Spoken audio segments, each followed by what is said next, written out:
দর্শক সামাজিক যোগাযোগ মাধ্যমে ঢাকা বিশ্ববিদ্যালয়ের একজন ছাত্রীকে কুরুচিপূর্ণ ভাষা আক্রমণ ও হুমকি দেওয়ার ঘটনায় বিশ্ববিদ্যালয়ের সমাজ বিজ্ঞান বিভাগের শিক্ষার্থী আলী হোসেনকে ৬ মাসের জন্য বহিষ্কার করা হয়েছে। এই বিষয়ে জানাতে ক্যাম্পাস এলাকা থেকে যোগ দিচ্ছেন সহকর্মী সাইমুম জান্নাত।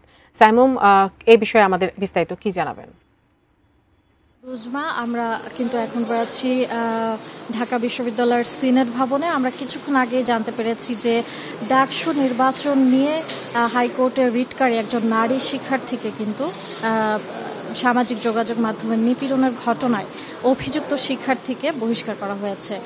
ঢাকা বিশ্ববিদ্যালয়ের প্রক্টোরিয়াল টিমের এক সিদ্ধান্ত অনুযায়ী জনসংযোগ অফিস থেকে এই তথ্যটি জানানো হয়েছে এবং যে শিক্ষার্থীকে বহিষ্কার করা হয়েছে তার নাম আলী হোসেন এবং তিনি বিশ্ববিদ্যালয়ের জহুরুল হক হলের একজন শিক্ষার্থী এবং তিনি একজন প্রার্থীও ছিলেন।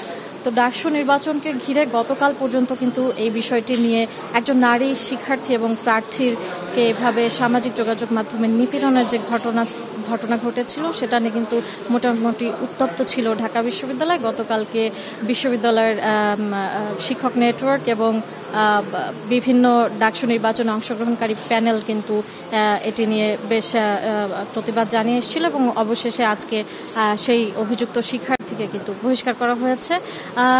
এদিকে ডাকসু নির্বাচনের কিন্তু কিছুক্ষণের মধ্যেই চিফ রিটার্নিং কর্মকর্তার অফিসে ছাত্রদল সমর্থিত প্যানেলের আবেদ, মায়েদ এবং হামিম প্যানেলের সদস্যদের এখানে এসে একটি দরখাস্ত জমা দেওয়ার কথা এবং তারা কিন্তু একটি সংবাদ সম্মেলনও করবে। কিছুক্ষণের মধ্যেই আমরা আশা করছি যে সংবাদ সম্মেলনটি হবে।